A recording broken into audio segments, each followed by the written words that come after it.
right, now in the backstory, big change is coming to law enforcement here in Washington. At the end of next month, Monica Alexander is going to retire as Executive Director of the Criminal Justice Training Commission. Alexander has been with the commission since 2019 and served as its head since 2021. Before that, she spent more than 20 years with the State Patrol, becoming the first black woman to make sergeant, lieutenant, and captain. She was honored by the State Senate with a resolution last month. Take a listen. Would Director Alexander please stand and receive the deep appreciation of the Washington State Senate for your service. There she is in the yellow. And joining us this morning is Monica Alexander. Wow. Here we go. Yeah. Congratulations. Thank you very much. Talk to us about that moment since we just showed that. What was that like for you to get honored in front of the legislature? So it was a lot because I didn't know that was going to happen. When I was invited down, I was going to just speak to a small group of legislators about the regional academies. And so they asked me to wait in the gallery, and so I went to the gallery, and like 15 of my people from CJTC were there. And I'm like, what are you doing here? And none of them said anything. They just looked straight ahead like, if we don't look at her, she won't see us. I go, I see you. That's too funny. I bet you were surprised. I was surprised. As we talked about, 30 years in law enforcement, that's a long time, both with the State Patrol and obviously the Criminal Justice Training Commission.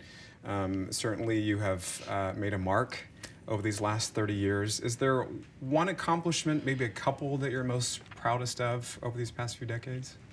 I think, well, there's a couple in two different places. So the sexual assault kits testing, when I started as the legislative liaison, I started working with Senator Orwell on reducing the number of sexual assault kits that lived in the state of Washington. That is kits that have been taken but never tested. There were 10,000 of them. Big backlog. Huge. Yeah. And they're gone now.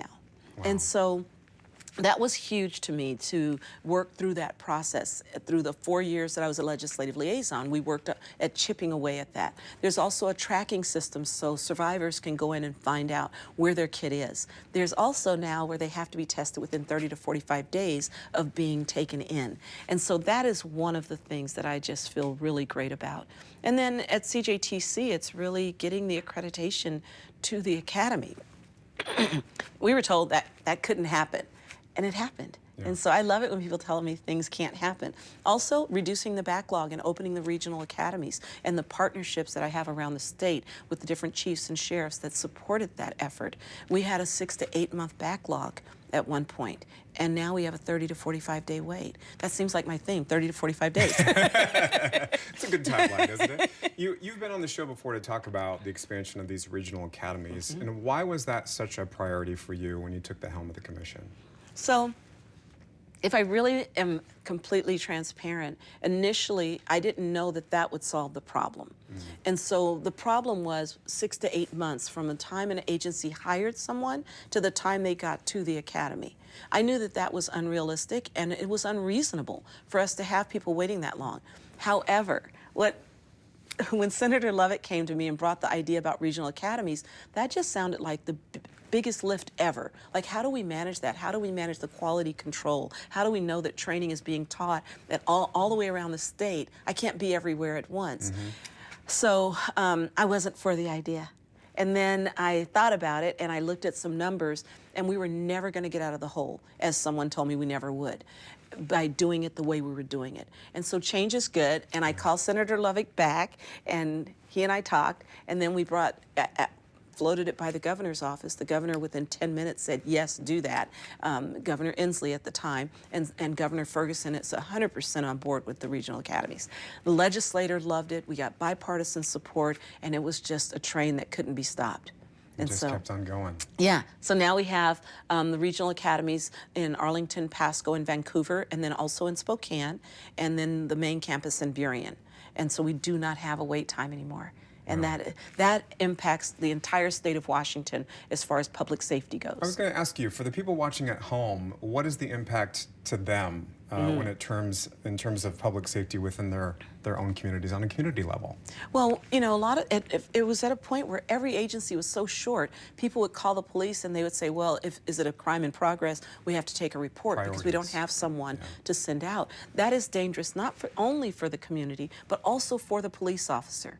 We don't want police officers not having backup. We don't want police officers going into situations by themselves that they shouldn't go into by themselves. I mean, there's a lot of factors there. And so public safety is the heartbeat of any community. If people don't feel safe, they're not going to live there. And we want our cities to be vibrant and safe for our communities. So I'm really excited about it. I mean, can you imagine Seattle Police Department with the deficit that they have, having to wait 6 to 8 months to get an officer into the academy? Right. That is unrealistic, unreal, and not even, it's not reasonable. Yeah. We talked a little bit during the commercial break about what's next for you. Do you have any plans, and what do you see for the future of the commission, whoever the next executive director is going to be? What does that look like to you? So when I started at CJTC, I had my own little checklist of things I wanted to do. Some of those things I was told there was no way I was going to be able to do them, and we've done them. And some of those things were, low-hanging fruit. Building up the staff. When I first started, we had 50 full-time employees. We're now at 159 and climbing. Wow. And that's in that short period of time. Yeah. And we have some amazing training. It's not just, when people think about police, they think about fighting, shooting, and driving. It's so much more than that. We are trying to, and we've talked about this before, implement the VR system, the virtual reality system, the goggles where the officers, recruits can have mini reps on a scenario so they can get it right. Now, it doesn't replace live training, but it supplements the live training. And so that is huge. I really hope that the next executive director can get a new facility. We need, and not necessarily bigger now, because if we figured out with VR we can reduce our footprint, which is amazing. And that's like a mere 1.7 million. That's all we need, right? Just pocket change. Can I have that, please, Steve? I'd love to have it before the end of the month. But at least have an updated facility for that Yes, type of technology. because our facility is really falling apart, and it's been there a long time. And in the 70s it was built. And we keep patching it. We need to get a new facility. And in time, I'm sure that'll happen. There's a lot of competing interests for finances, and I get that. But I don't want us to lose sight of the importance of building a facility where officers are trained to this level that I believe they should be. I know you got a few weeks left. Congratulations. Thank you. On this next chapter in your life, and I'm looking forward to hearing about the travels that will come in the months ahead for you. Thank you. Appreciate you having on the show. We'll be right back.